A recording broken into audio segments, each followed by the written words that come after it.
serpent said to the woman, "You will not surely die. For God knows that in the day you eat of it, your eyes will be opened, and you will be like God, knowing good and evil." Now you know the serpent didn't know that. There was another serpent talking to the serpent who knew that because it had happened to him. God cast him out, but God didn't want to kill him. God changed him, deformed him, made him look horrible, but he didn't yet kill him. But he didn't recognize that out of the presence of the Lord is as good as dead. Go ahead. So when the woman saw that the tree was good for food. She did what? Saw. She saw it. She saw it. She perceived it. She analyzed it. She discerned that thing. It started talking to her, telling her what it was to her if you just take of it. See, if y'all wasn't in church right now, y'all be y'all be cutting up right by now. But see, y'all in church, y'all restrained. When it comes to the truth that you know you went that way. Listen now, this same conversation with you and some brothers and sisters out there where you know they ain't saved, and they're going to talk about what y'all used to do together, I bet you won't be this quiet then. Child, you be hitting that cup. Yeah, I'll toast to that. Come on, brother, yeah. You remember? You forget all about your saved and what the Lord did to get you saved. This is the thing that really blows my mind, how you so quickly forget what God went through to get you to the point that you'd be interested in hearing the call. Because some of y'all, he was calling in circumstances for years before you picked up the doggone phone. Because you were too busy doing what you were doing. And so finally you got tired, beat up, rejected, cast out, folks stabbed you in the back. You couldn't hold nothing in because it poured out your back.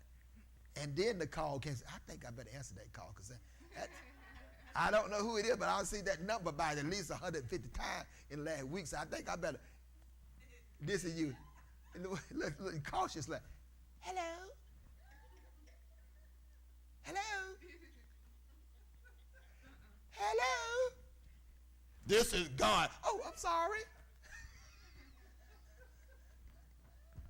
You know how you was when you first gave in.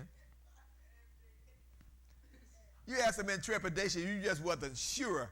You wasn't sure it wasn't him. You wasn't sure you really let go.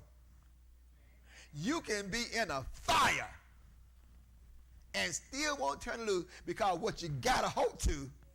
Woo! I'm burning, baby, but I don't want to really die. I ain't getting no help up in here. She done cut my throat. I'm bleeding out on the floor. I'm about to die, but I just don't want to turn loose. I don't want to let go all the way. Because if I got to let go all the way, I got to deal with her not being there when I turn over. Woo!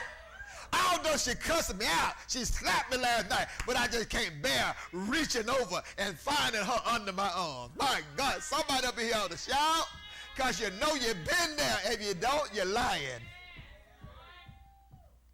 Done went to the bank, spent up all your money, but when she come home, oh, baby, you know. Oh, honey, that's all right. We can make some more money. Because you was all the way in. That's why it's so hard for you to go all the way in for God. Because you still got some, can we say, you got some reserve where he or she used to be? And the residual still talk the same language he talked when he was there. He gone, but he still. That's why you still got some of his clothes, so you just want to smell. You just want to see how it smelt. Because what he smelt like is still in that little area of reserve that God can't conquer because you won't let it go. He ain't never coming back, but you ain't convinced. God tell you 59 different things why he hurt you or disappointed you, but you still don't. It's still a little area in your heart that still got his name on it. Just right there. God said, you know that's what's keeping me from taking over. Is that you said, God, no, not that little old bitty spot. You got 90%, God. You mean I can't just have 1%, God? Just 1%. It ain't, what's it, this how you say, it ain't hurt nobody. He gone.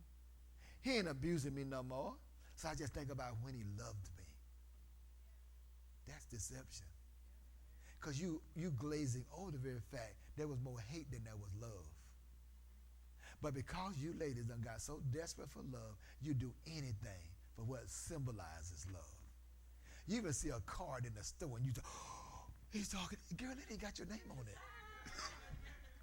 You get all googly-eyed and something. You just got a heart. It's the right color you like, and it's nice and soft. And it was it's saying the right. Watch it. The devil saw you coming in the store. He put that to the front.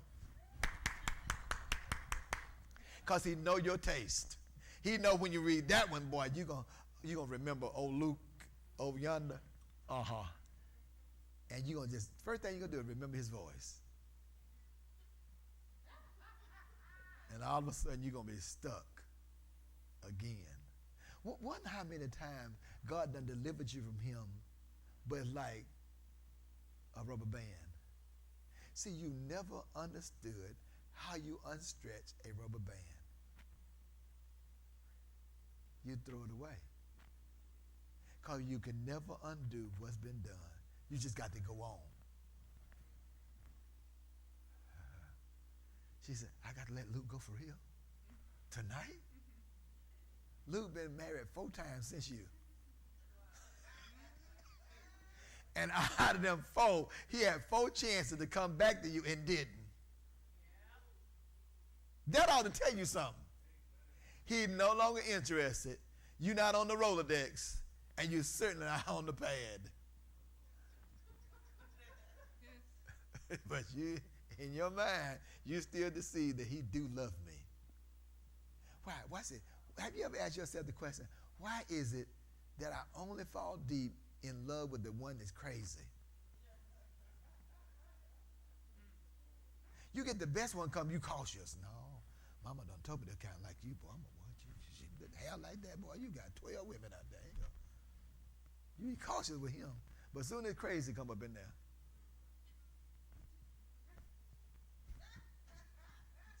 Like, what's wrong with you? Like the fleas about to come in and take over. He's snapping and jumping out. And you just fall so in love. Why? Because remember, you ladies have a genuine thing in you created by God as a helper. But it's been so deceiving, so deceptive that you think you got to help the worst kind. Because you just figure out they need my help. They got a broke wing. And I got a doctorate degree in fixing broke wings with missing feathers. I'm going to take them in. I'm going to rub them down.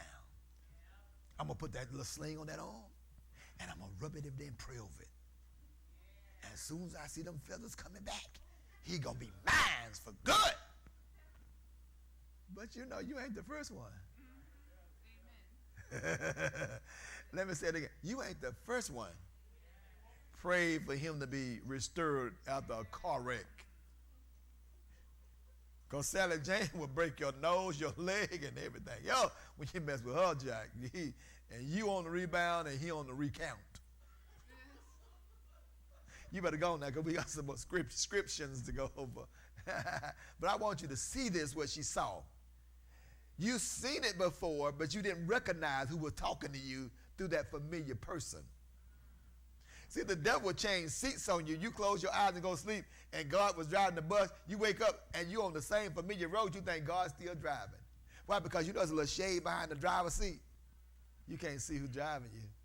And you got deceived in the scenery. Oh, this is still God because this, yeah, okay, wow.